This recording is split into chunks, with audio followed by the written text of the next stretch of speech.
Prabhas cinema అంటే release వాయిదా పడాల్సిందే, లేదంటే అది డార్లింగ్ మూవీనే కాదు. ఇప్పటి వరకు కొన్ని సినిమాలు ఒకసారి, మరికొన్ని 2-3 సార్లు డేట్స్ మార్చుకుని థియేటర్స్లోకి వచ్చాయి. ఈ పోస్ట్ పోన్ సెంటిమెంట్కు స్పిరిట్ బ్రేక్లేస్తుందా? స్పిరిట్ కూడా సమ్మర్కు వెళ్లిపోతుందంటూ వస్తున్న వార్తల్లో నిజమెంత?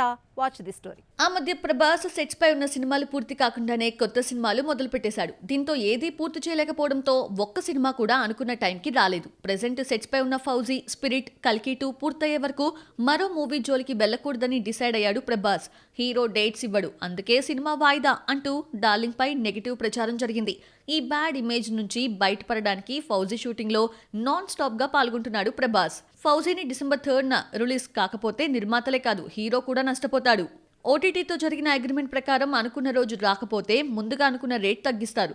ఈ భారాన్ని మోసే స్థితిలో నిర్మాతలు లేరు. దీంతో ప్రతిరోజు 3 యూనిట్స్తో షూటింగ్ చేస్తున్నారు.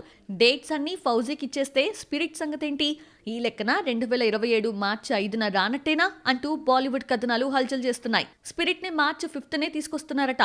ప్రభాస్ డేట్స్ ఇచ్చి కోఆపరేట్ చేస్తే మార్చి 5న రిలీజ్ చేయడం పెద్ద సమస్యే కాదంటున్నాయి చిత్రవర్గాలు. యానిమల్ తర్వాత ప్రభాస్ డేట్స్ కోసం సందీప్ 2 ఏళ్లు వెయిట్ చేశాడు. తనదైన స్టైల్లో డార్లింగ్ ని యాంగ్రీ పోలీస్ ఆఫీసర్ గా చూపిస్తున్నాడు సందీప్. బాక్సాఫీస్ లో మరిన్ని అప్డేట్స్ ఇప్పుడు చూద్దాం. హర్ష నర్రా, తన్మయి ఖుషి జంటగా సాయిబాబా దర్శకత్వంలో తెరకెక్కిన మోడర్న్ మిస్సమ్మ సినిమా నుంచి ఫస్ట్ సింగిల్ రిలీజ్ చేశారు. గోపి సుందర్ మ్యూజిక్ అందించాడు.